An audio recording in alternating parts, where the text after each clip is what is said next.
We refuse to be complacent about the threat posed by the virus, and we will not hesitate to put the brakes on if we need to. Our goal is this should be done through as targeted local action as possible, like we did in Leicester, where we can now start to ease the restrictions there. On Friday, we published our framework for containing and controlling future outbreaks in England, and from Saturday, local authorities have had new powers in their areas so they can act with more vigour in response to outbreaks. They can now close specific premises, shut outdoor public spaces and cancel events. And later this week, we'll publish indicative draft regulations which clearly set out the suite of legislative powers that ministers may need to use to intervene at a local level. As I pledged to the House on Thursday, we're publishing more data and sharing more data with local bodies. I bow to no one in my enthusiasm for the good use of data in decision-making. Properly used, data is one of the best epidemiological weapons that we have. From last month, local directors of public health have had postcode level data about outbreaks in their area. And from today, as I committed to the House last week, we're going further and we're putting enhanced levels of data in the hands of local directors of public health too. Now, of course, high-quality testing is the main source of our data. And having set targets radically to expand testing over the past few months, which have had exactly the desired effect as each one has been met, so we're now setting the target for the nation of 500,000 antigen tests a day by the end of October ahead of winter. I'm sure that as a nation, we will meet this challenge too. Mr. Deputy Speaker, the need for extra testing is not the only challenge, of course, that winter will bring. We know that the NHS will face the usual annual winter pressures, and on top of that, we do not yet know how the virus will interact with the cold weather. So we'll make sure the NHS has the support it needs. We've massively increased the number of ventilators available to patients across the UK, up from 9,000 before the pandemic to nearly 30,000 now.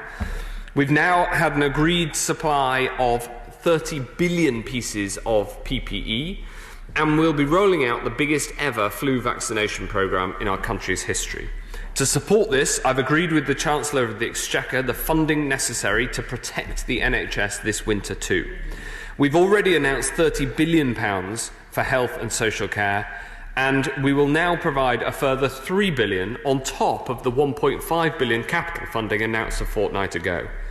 This applies to the NHS in England, in Scotland, Wales and Northern Ireland.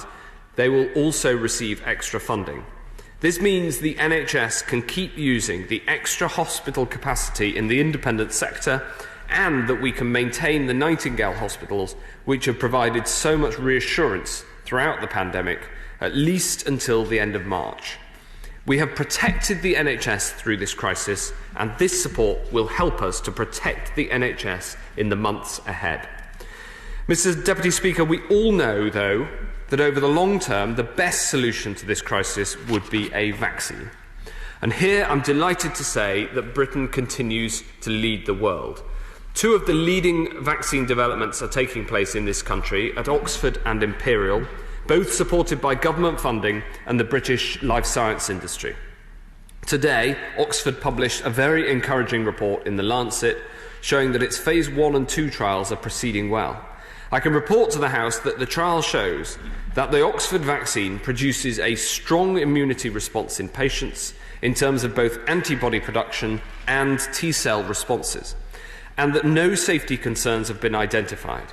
This is promising news, and it takes us one step closer to finding a vaccine that could potentially save lives all around the world.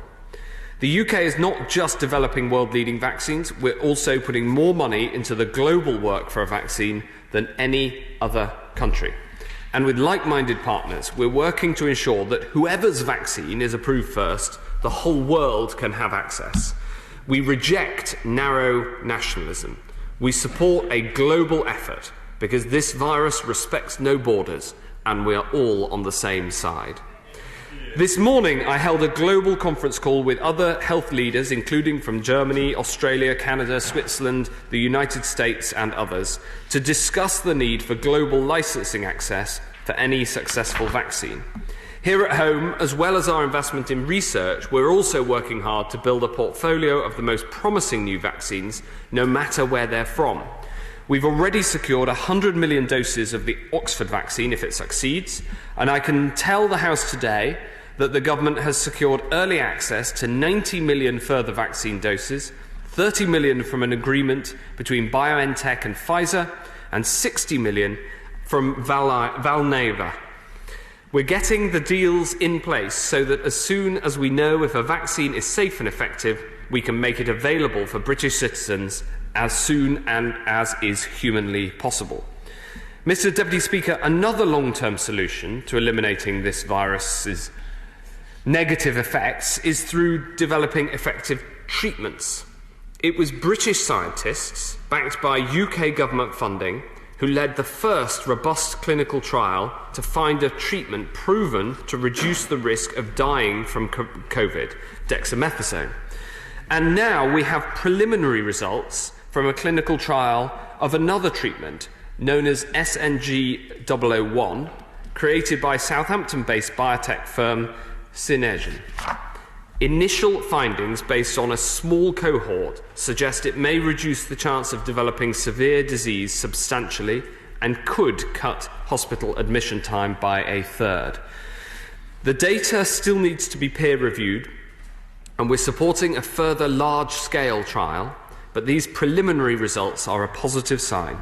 In the fight against this virus, our world-renowned universities, researchers and scientists are indispensable, so we can develop the vaccines and treatments that will tackle this virus for the long term. Mr. Deputy Speaker, we have a plan. Our plan is working.